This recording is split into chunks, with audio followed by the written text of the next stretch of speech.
네, 오늘은 예수님이 이 땅에 오신 이유라는 제목으로 하나님 말씀 증거하도록 하겠습니다. 성탄절은 우리는 되게 많이 겪었습니다. 그리고 예수님이 이 땅에 오셨다는 걸 알지만 그 목적에 대해서 우리가 강조하는 것은 아무리 해도 지나치지 않다고 생각이 들어요. 그랬을 때 오늘 이사야서 42장이라는 평상시 우리가 신약에서 베들레헴이나 예수님이 말구에서 태어나신 이 부분을 좀 살펴봤다면 오늘은 구약을 통해서 예수님이 이 땅에 오신 목적, 우리가 왜 메리 크리스마스라고 하고 성탄절이라고 부르며 축하하는지에 대한 이유를 구약을 통해서 한번 살펴보도록 하겠습니다. 오늘 이사야 42장은 어떤 내용이냐면 종의 모습으로 오신 예수님을 묘사하고 있어요.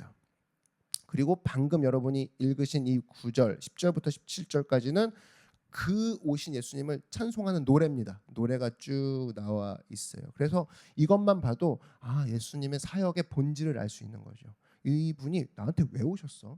시간도 난 없는데 이분이 나한테 왜 오셨어? 나는 필요하지 않는 것 같은데 이랬을 때 이분이 오신 목적, 구약을 통해서 살펴볼 텐데요. 크게 두 가지입니다. 첫 번째는 예수님이 변화시키지 못할 사람은 없다라는 거예요. 한번 따라 말씀해 주시죠. 예수님이 변화시키지 못할 사람은 없다.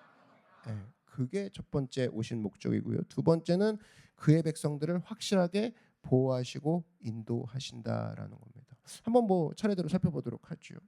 자, 예수님 이 땅에 왜 오셨을까라고 했을 때 그 조건과 그 목적이 뭐냐면, 나를 만나면 변화되지 않는 사람은 없어. 즉, 첫 번째 변화시키는 예수님으로 오셨다라는 거예요.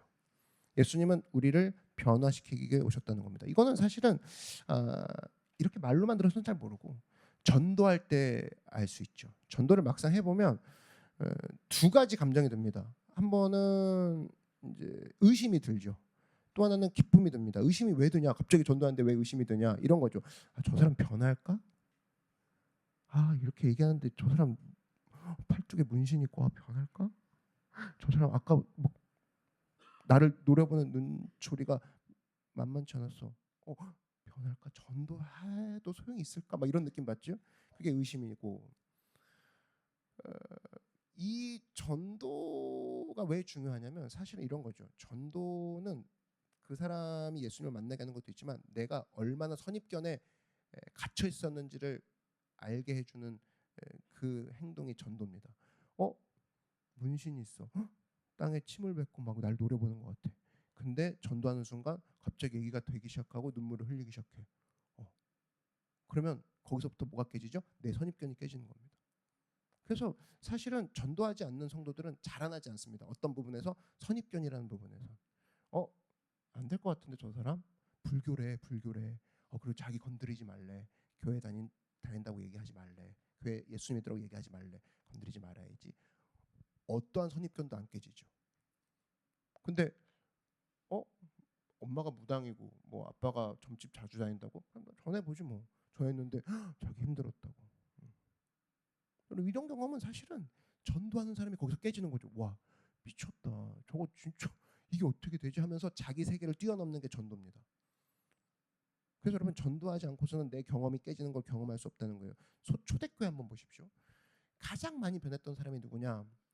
그 당시 예수 믿는 사람들을 족족 찾아다니면서 죽이고 다녔던 사울이라는 사람이 있었습니다. 근데 그 사람이 변했죠. 그래서 이름도 바꿨죠. 바울이라고. 그거를 초대교회 성도들, 우리가 초대교회 성도들이라고 하면은 한 명이 예수님 믿는 사람을 족족 잡아 들이면서 죽이러 다니는 살인 면허증 있는 사람이 사울이었는데 그 사람이 변해서 바울로 이 자리에 왔어. 그럼 모두가 보고 있어요. 근데 뭘 느껴요? 와, 안 변하는 사람은 없네. 예수님 믿고. 이걸 모두 다 느꼈고 이게 초대교회의 관점이고 초대교회의 시각이었다는 겁니다. 안 변할 사람은 없구나. 예수님 만나서는. 이게 모두에게 깔려 있었다라는 거예요. 특별히 지금 목사님이 되셨죠. 기자 생활도 하시고 IMBC 사장도 하신 그 조정민 목사님이라고 계십니다. 이분의 이제 간증을 들어보면 너무 재밌어요. 뭐냐면 이 결혼을 하셨는데 부부가 이제 다 모태신앙이죠. 모태신앙. 이제 그 사모님은 이제 그 기독교 모태신앙이고 남편은 이제 불교 모태신앙인데 양쪽 모태 신앙이 만나가지고 이제 가정이 잘 돌아갈 리가 없죠. 뭐 정신 없는 거죠. 그러니까 결혼 생활이 평탄치 않고, 근데 이제 그분이 그러는 거예요. 자기가 직업이 기자니까 기본적으로 기자 그러면은 남의 거짓말에 대해서는 철저하게 공격하는 그 본능이 있다라는 거죠. 들춰내고 옛날에 얘기했던 거 끄집어내서 비교하고 이제 막 그렇게 가면서 공격하는 그런 본능이 자기한테 있고 비난하는 본능이 자기한테 있는데, 사실은 이제 나중에 얘기하시죠. 자기의 삶 자체가 벌써 거짓이 가득했고 자기의 삶 자체가 너무 힘들었다라는 얘기를 하십니다. 그래서 왜냐 그랬을 때 직장에 가면 직장의 인격이 있고 가정에 오면 가정의 인격이 있고 또 어떤 다른 관계에 서면 그 관계에서의 또 인격이 나오고 도대체 인격이 몇 개가 있었는지 모르겠다. 그래서 이런 아빠를 보니까 자녀들이 하는 얘기가 나는 아빠가 하는 말을 하나도 못 믿겠다라는 얘기를 듣고 이분이 충격에 빠집니다. 내가 인격으로서 아이들한테 정직하지 못했고 또 따뜻하지 못했고 부드럽지 못했구나, 이것들을 깨닫기 시작해요. 그러면서 이분이 충격에 빠집니다. 그런 와중에 한 가지 장면을 목격해요. 뭐냐면 아내가 아침마다 새벽마다 기도한다고 나가는 거예요. 근데 이분이 기자 정신이 있지 않습니까? 그래서 아내에 대한 의심이 생기는 거예요. 야, 새벽에 도대체 어디 가는 거야? 어디 가는 거야? 그 실제 따라갔대요. 진짜 기자 수첩 들고 따라갔다는 거예요. 근데 교회 진짜 가더라는 거예요. 진짜 진짜 교회긴 맞네. 근데 의심이 또 들죠. 저거 이단 아니야? 자기가 들어갔다는 거예요. 같이 따라 들어간 거죠. 그 기자의 시각을 가지고 같이 이 건강성을 확인하기 위해서 건강한 교회인가 안 건강한 교회인가. 근데 한 번 들어가서는 잘 모르겠더라는 거예요. 그래서 일주일을 같이 들어갔다고 하죠. 계속 일주일을 계속 검사하고. 그래서 뒤집어진 거죠. 그 불려지는 찬양이 내 이야기 같고 저 말씀이 내 심장을 강타하고 이런 거를 느끼기 시작했을 때 이 조정민 목사님이 그때 변화되더라는 겁니다. 근데 놀라운 사실은 변화되니까 아이들의 입에서 아빠 1년이 지나니까 아빠 이제는 아빠의 말을 믿게 되었어요 라는 고백이 나오게 되더라는 겁니다.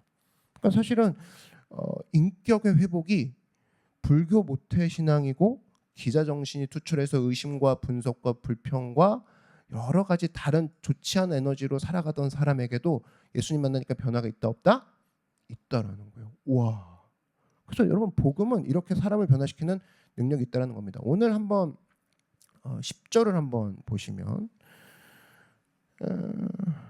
항해하는 자들과 바다 가운데 만물과 섬들과 거기에 사는 사람들이 야훼께 새 노래로 노래하며 땅 끝에서부터 찬송하라. 여러분 미신을 제일 많이 믿는 사람이 누구예요? 바다 사람들이죠. 배 모는 사람들. 왜냐하면 배 타는 사람들은 골치 아픈 신앙을 싫어합니다. 왜? 오늘 나가서 죽어서 돌아올 수도 있기 때문에 모든 관심은 오늘 사는 거예요.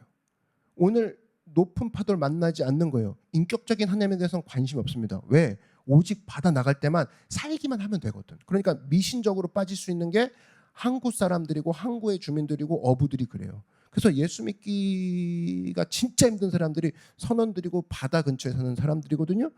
근데 오늘 성경이 뭐라고 해요? 항해하는 자들과, 그죠? 항해하는 자들이 뭐 한대요? 하나님을 찬송한대. 무슨 얘기입니까? 가장 하나님 믿기 어려운 사람들도 변한다 안 변한다? 변하더라는 거예요. 예수님 만나면.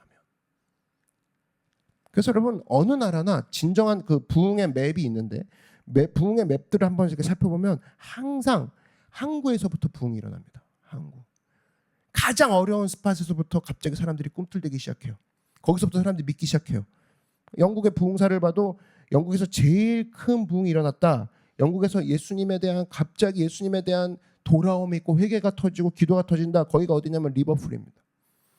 리버풀에서 부흥이 일어나기 시작했어요. 그 항구 근처에서부터 부흥이 일어나기 시작하면서 선원들이 돌아오기 시작합니다.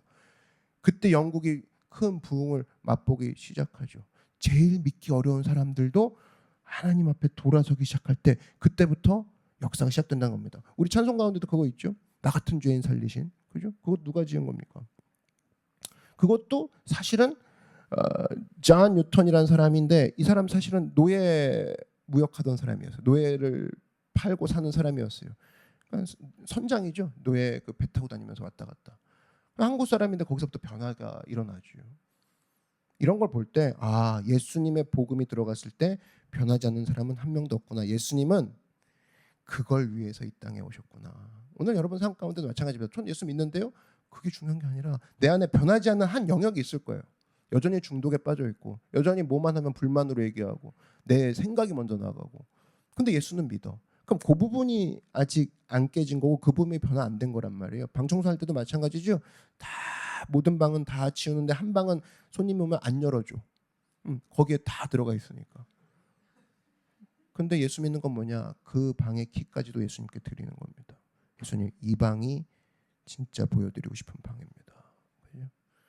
그래서 예수님의 한 번의 방문으로 끝나지 않고 예수님이 거주해버리는 그런 집이 된다 그러면 여러분의 삶은 변화가 이미 시작됐다라는 거예요.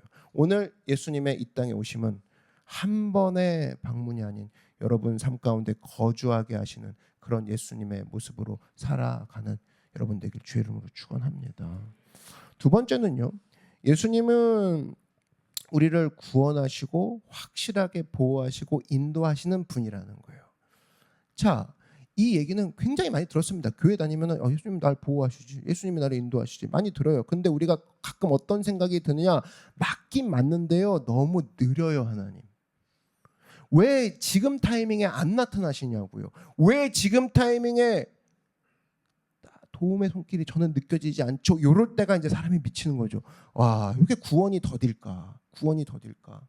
왜 이렇게 하나님의 손길이 느릴까라고 할 때 여러분 잊지 마십시오. 하나님의 구원은 하나님의 보호하심의 손길은 정확한 타이밍에 이루어진다는 겁니다. 그게 우리 머릿속에 있어야 된다는 거예요. 그래서 사실은 뭐 결론부터 얘기하면 하나님이 왜 이렇게 안 서두르시지 하면 나 다칠까 봐. 그분은 빛을 만드신 분이잖아요. 빛보다 빠르게 움직일 수 있는 분인데 왜 이렇게 느리게 움직이실까 봐? 나 다칠까 봐. 나를 보호하려고 느리게 움직이신다는 겁니다. 오늘 13절과 14절을 한번 보시면 그 예수님의 이미지가 두 가지로 나오거든요. 오늘 설교 본문 전체를 한번 보여주시겠어요? 13절과 14절이 다 연결이 돼 있어서 전체 보는 게 한번 좋을 것 같습니다.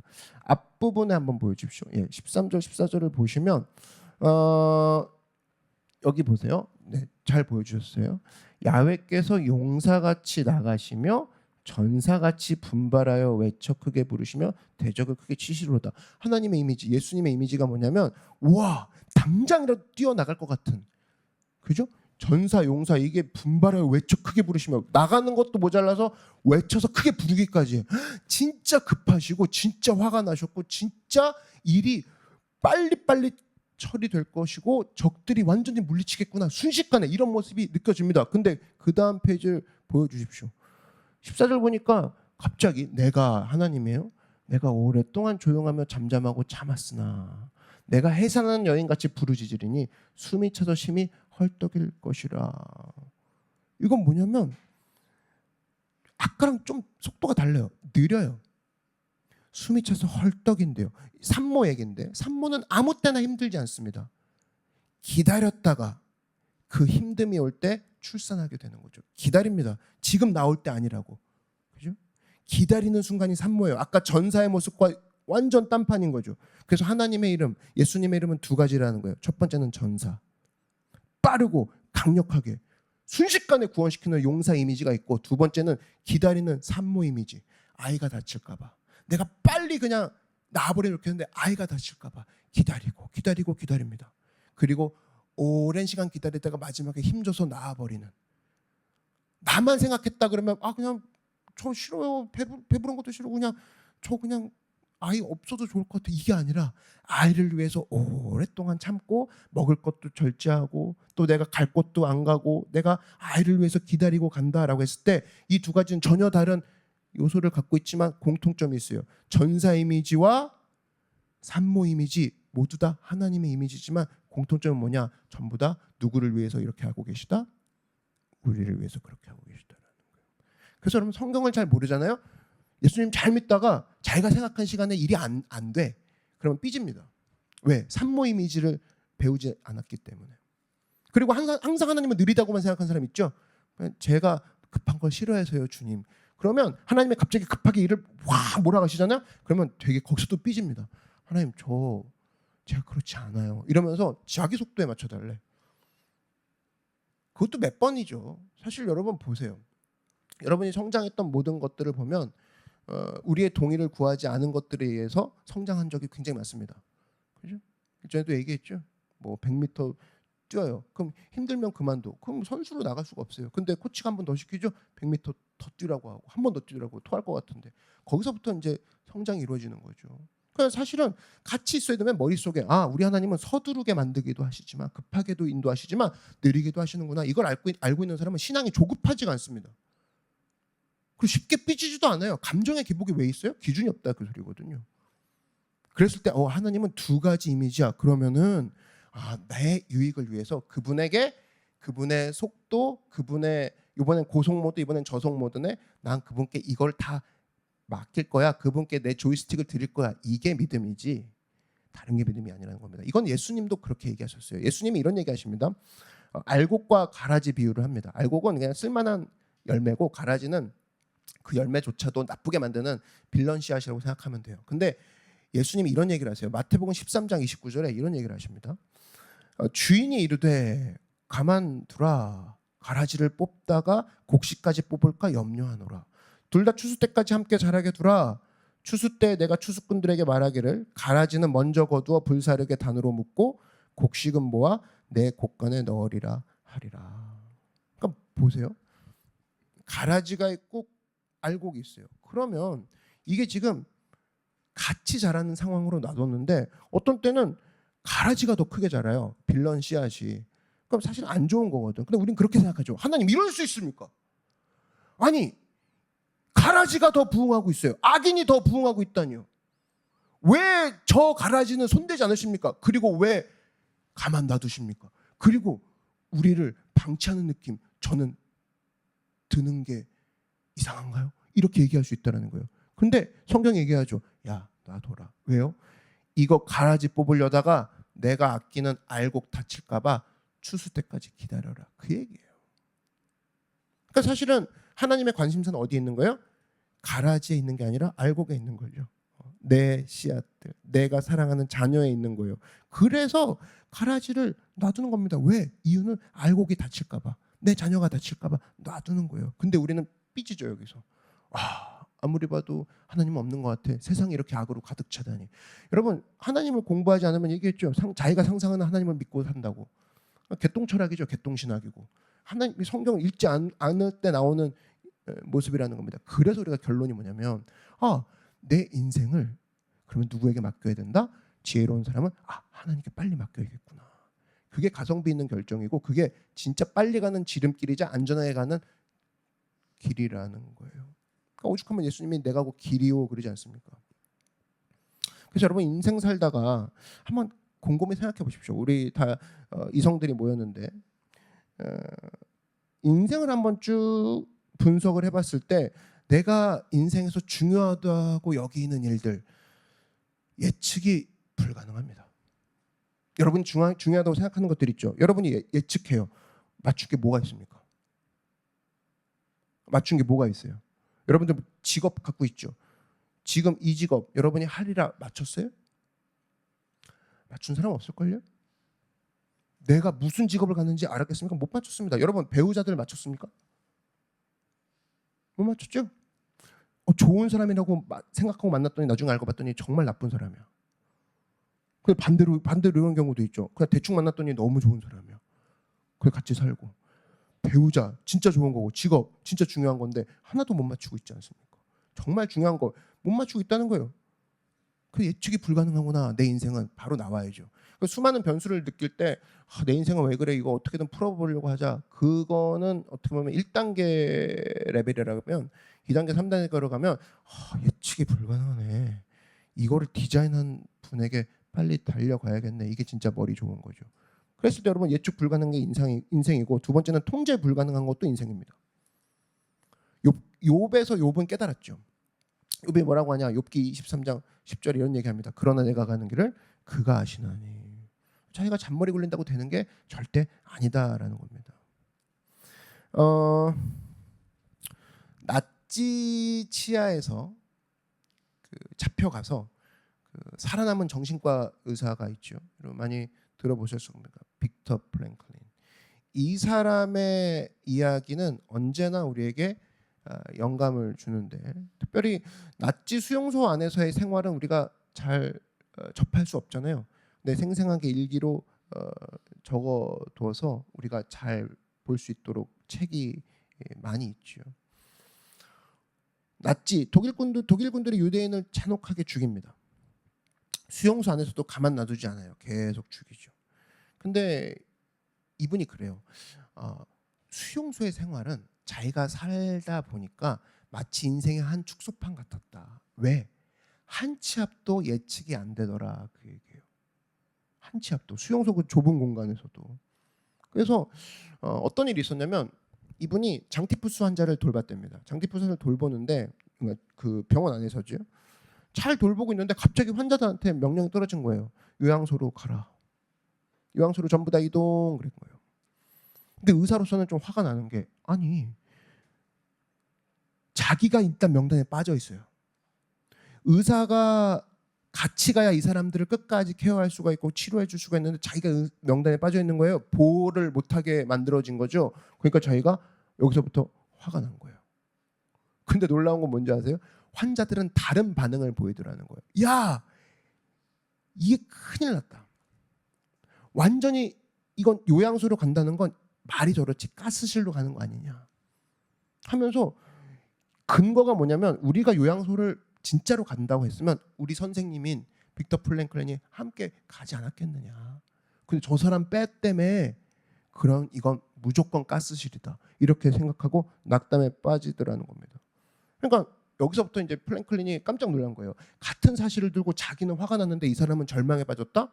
어떻게 두 가지 반응이 나올 수 있을까? 여기서 일단 깜짝 놀랐고, 똑같은 내용을 놓고 두 가지 판단이 나온 것도 웃기지만 이게 예측이 안 되는 뭐가 맞다고 할 수 없는 일들이 계속 벌어지고 있는 거에 있어서 충격을 먼저 받습니다. 근데 이 상황에서 갑자기 또 다시 나치 장교가 등장하는 거예요. 그러더니 뭐라고 하냐면 요양소로 가기 싫은 사람들 혹시 이 자리에 있나? 오케이, 그러면 야간 노동조로 빠지면 되니까 야간 노동조로 갈 사람 손들어, 이렇게 했단 말이에요. 근데 사람들 머릿속에 뭐가 있는 거예요? 야, 이건 가스실이래 하면서, 야, 그러면 차라리 야간 노동조가 낫다 하면서 전부 다 야간 노동조로 대부분 빠졌다라는 거예요. 그래서 이 상황에서 끝이 난 줄 알았는데 다시 나치 장교가 다시 등장하더니 요양소 가는 거 취소됐다. 그런데 야간 노동조는 계속 할 거니까 노동은 뭐 취소된 게 없으니까 노동은 계속 하도록 된 거예요. 근데 어떻게 됐냐? 결국 살겠다고 야간 노동조로 간 사람들은 2주 만에 다 죽었다는 거예요. 안 간 사람도 있죠. 아니야, 맞을 거야부터 시작해서 뭐 난 노동까지는 너무 힘들어 이런 사람들, 그 사람들 오히려 살았더라는 거예요. 그러다가 진짜로 요양소 갔대요. 진짜로 이 빅터랑 같이 갔어요. 근데 너무 웃긴 건 뭐냐? 들어가서 이제 요양소에서 지내면서 그래도 남아있는 사람들이 있을 거 아니에요. 그 사람들의 소식을 들었더니 나머지는 다 진짜 죽었더라는 거예요. 진짜 가스실이라고 생각했던 그 장소가 진짜 요양소였고, 오히려 끝까지 안 믿었던 사람들은 야간 노동하다가 죽고, 가스실이야 저는 무조건 어떻게든 안 갈 거예요, 그런 사람들도 다 죽고.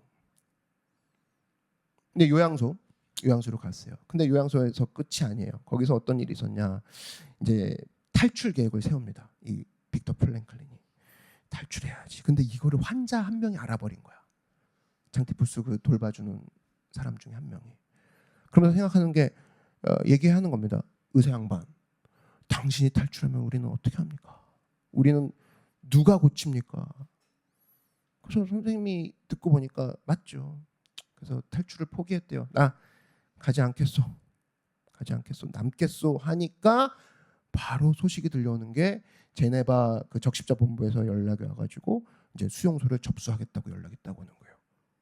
그래서 안전하게 수감자를 보호하겠다, 더 이상의 이송은 없습니다라고 그 수감소가 그 요양소가 안전하게 보호가 되는 거예요. 근데 여기서 끝이 아니에요. 그게 끝이 나는데 다시 독일군이 막판에 등장합니다. 그러면서 얘기하는 게 저희가 전쟁이 이제 막바지에 들었고 여러분들을 잘 모시기 위해서 사실은 포로 교환을 위해서 수송차에 지금 몇 명이 타야 된다. 우린 포로 교환을 하러 가는 거니까 이것 타면 살 수 있다라고 얘기를 하더라는 겁니다. 그래서 건강한 사람은 타고 병든 사람은 또 남았다라는 거예요. 한 13명 정도가 남았다는 거예요. 근데 무슨 일이 있었냐? 가는 그 포로 수용 그 포로 교환한다는 그 차에 탄 사람들은 가다가 독일군이 다 불태워져 죽이고 시체를 묻었다라는 거죠. 그럼 누가 살았냐? 마지막 13명만 남았다는 거예요. 그러니까 계속 지금 정신없는 거죠. 롤러코스터죠. 이 과정을 보면서 역시 의사 선생님이라 이 맥을 잘 잡아. 이런 수많은 것들을 어떡하냐 이게 아니라 이런 수많은 것들을 한 줄의 명제로 끝내버립니다. 인간이 내리는 결정이 얼마나 가소로운가. 저는 이게 참 인사이트가 있다고 생각해요. 인간이 내리는 결정이 얼마나 가소로운가. 그러면서 이 사람이 얘기합니다. 인간의 모든 운명은 하나님 손에 달려있구나. 근데 그분이 악한 분이면 어떡할 거야? 그분이 계획 없는 분이면 어떡할 거야? 그런 의심을 갖고 있는 우리에게 성경이 얘기합니다. 나는 너를 보호하고 나는 너를 절대 떠나지 않는다. 창세기 28장 15절에도 얘기하지 않습니까? 내가 너와 함께함이라. 내가 너를 떠나지 아니함이라. 여러분 누가 우리에게 심장 맥박수를 횟수를 정해줬습니까? 평균 체중을 가진 인간의 성인의 심장 맥박수는 103,689번이 뛰고 있어요. 누구 한 명이 들어와서 야 너는 100번 1000번 더 뛰어라. 그러면 그때부터는 이제 부정맥이 걸리고 심근경색이 오는 거죠. 하나님께서 우리의 일거수일투족을 다 알고 계십니다. 그리고 우리가 지금도 움직이는 750개의 근육세포와 700만 개의 뇌세포가 전체적으로 하나님 앞에 디자인된 사람들이 움직이고 있는 거예요. 그럼 이분 말고 우리를 이렇게 디자인한 분 말고 누구에게 나의 인생을 맡길 생각이었습니까? 어디다 맡기지 내 인생을 하고 고민하고 있는 우리에게 베드로전서가 정확히 얘기해 줍니다. 베드로전서 5장 7절에 예수님이 이 땅에 오신 이유를 얘기하세요. 너희 염려를 다 주께 맡기라. 이는 그가 너희를 돌보심이라. 네. 여러분의 이름을 넣어서 한번 읽어보면 참 와닿을 거예요. 저는 그렇게 읽을 거예요. 찬열이의 염려를 다 주께 맡기라. 이는 그가 찬열이를 돌보심이라. 여러분도 예외 아닌 거죠. 자, 여러분의 이름을 넣어서 시작. 찬열의 염려를 다 주께 맡기라. 이는 그가 찬열이를 돌보심이라. 와, 영어 성경 보니까 더 잘 나와 있어요. care for. 너를 케어하리라. 병원 가서도 마찬가지입니까? 주사 빨리 넣어줘요. 안 넣습니다. 환자분 좀 지켜봐야 돼요. 나 살리기 위해서. 난 주사 싫어요. 근데 주사 넣습니다. 살리려고. 마찬가지예요. 케어.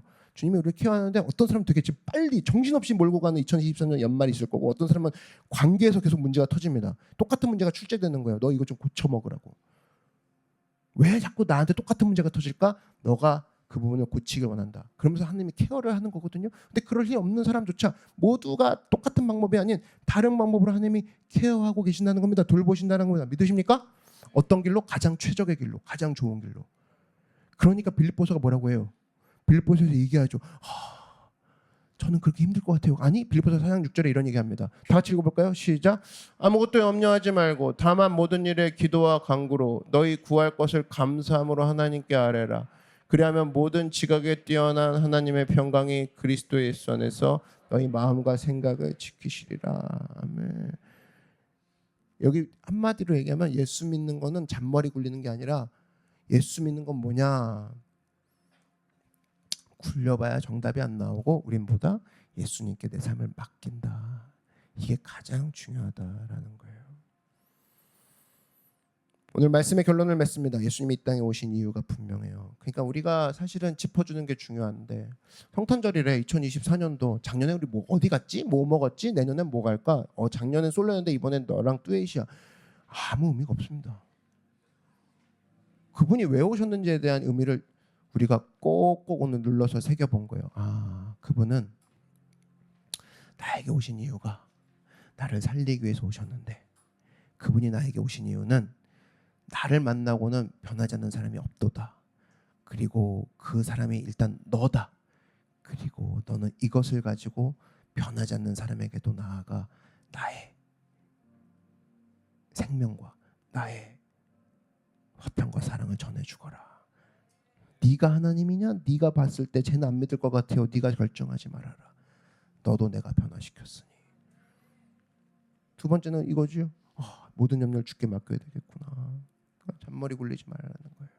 하나님께 맡기는 여러분 되길 바랍니다.